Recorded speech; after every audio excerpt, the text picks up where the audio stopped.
Disclaimer, I already know why the TGC scene is super popular, especially for people who want to flip a profit and make money off the Pokemon cards. It's because some of those cards are old, some of those cards are extremely rare, and they want to, like I said, flip a profit. I'm just making this video to be lighthearted and jokey. I don't want anybody to take these videos serious. I promise. I already know why. I just want to yap. Anyways, you want to make some money? How about you open up this card pack for me? From Magic the Gathering to Yu-Gi-Oh! Trading card games have been massively popular for a long time and span among many different genres. If you don't like cute monsters that shoot electricity out of its ass, we have super cool monsters that do the same thing. Anyways, a very nice source can state that the earliest trading card games were traced back to Asia with the game called Cards Against Humanity. But hey, I'm not here to give you a super in-depth video about the history of trading card games. No. I'm here to talk trash about the obsession with pulling for the best card and selling it on the market. Pulling a good card out of a pack is like shiny hunting to me.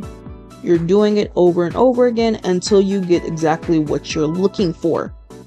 I feel like people like Logan Paul and Ludwig have Hey guys, so I made a super goofy and crude joke about Ludwig's name, something like an old 1600 Victorian man's name, and I feel like it was super dumb and unnecessary. So sorry for embarrassing myself. Like Logan Paul and Ludwig have made the scene extremely popular by pulling cards, of course, online, and then also with Logan Paul's Pokemon Illustrator video where he goes on a very nice long journey with Moses himself on a boat to get a... Hey guys, it's Editor Cyber here. So I got this part wrong. In fact, he got a PSA graded 9 Pokemon Illustrator card that he paid, of course, a little bit over $1 million for. Then he got that, of course, graded 10 card when he traded that in and spun a good $5 million and over for it. Sorry about that. Videos like that, of course, have made the scene extremely popular amongst many different people, but of course I know before them it was already popular. You have the older cards that were released in 1996, and then the cards were then released in the States in 1999. Those cards, just for one of those ungraded, will go for $600 and stuff on eBay, and graded, you know, way more. The better the grade, the higher the card is going to be. Anyways, the infamous and most expensive Pokemon card out of the first base set is, of course, Charizard, and he sells for $55,000. Now, when you hear all this money and you see those Pokemon cards, you think that you can just go to the store and pick up some Pokemon cards and pull for the best card that you see on the market. But unfortunately, if it was that easy, all the cards would be sold out and everybody would be doing it. No. You have to, of course, do research, and you have to dedicate a good bit of time to figuring out which the best card on the scene, and how you can pull for it. I'm going to say this like this. Cards are, of course, graded and stated by their different types of rarity. You have uncommon, you have common, you have black diamond rare, you have a black star rare, and then you also have the infamous and my favorite type of cards, the holo illustrator cards. I love the holo illustrator cards. Now, I stopped playing in the Pokemon TGC scene back in 2013. I got my first good set of Pokemon cards, and it was a really big stack of them too. Unfortunately, I brought them to school, and my music teacher took them from me and gave them to her son. I then never ever again have touched them since, and I don't want to touch them because that hurt my feelings. Now, I might change my mind? I might, but this is around the time Black and White were really popular, and my favorite Pokemon games are Black and White. So I kind of have to figure out the name of those cards that came out back in 2012 for me to even get back into the scene, because I want to build from there. Anyways, I've seen a lot of videos about people talking about flipping a profit and flipping, of course, Pokemon cards to make a profit. I just said the same thing twice. I already know what you're going to say. I'm not the best speaker. I'm an illustrator. Anyways, I've seen a really big resurgence of it, especially now, of course, with the very popular Umbreon card. It's really cute. I just don't see the appeal in it, and I already know what you're going to say. Well, you don't see the vision. And you're right, I actually don't see the vision. Anyways, I'm going to put it like this. A lot of sites like Whatnot and TikTok Live have made it even more popular to pull for the best card. You want to get the best card so you can make lots of moolah. That's how this works. That's how that works. You know how it works. Don't sit here and play me. Anyways, I, of course, don't really see the appeal and hype in it, but I understand why. I understand why it's extremely popular, and I understand why people want to do it. I understand why kids want to do it too. You know, if I'm seeing somebody like Logan Paul making all this money, I'm going to, of course, do the same exact thing too.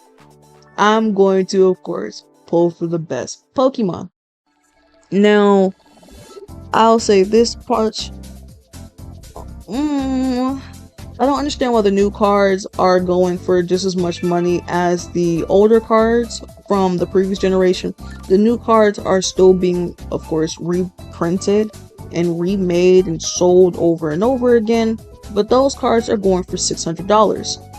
I just kind of don't get it. And you know what's funny? I feel like people think that just any card they can really sell, like I said, and they're gonna make a lot of money. But like I said, again, it doesn't work like that.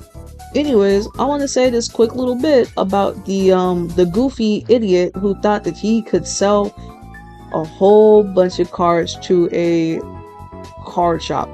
Anyways, last year, a man, of course, who worked for the Pokemon company that, of course, produces the cards, decided it was a good idea to steal $1 million worth of Pokemon cards.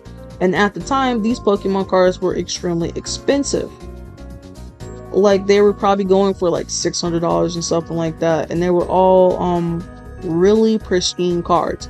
He decided it was a good idea, like the dumbass he is, thank God he is one, to go to a card shop to see if he could sell them all at once in bulk.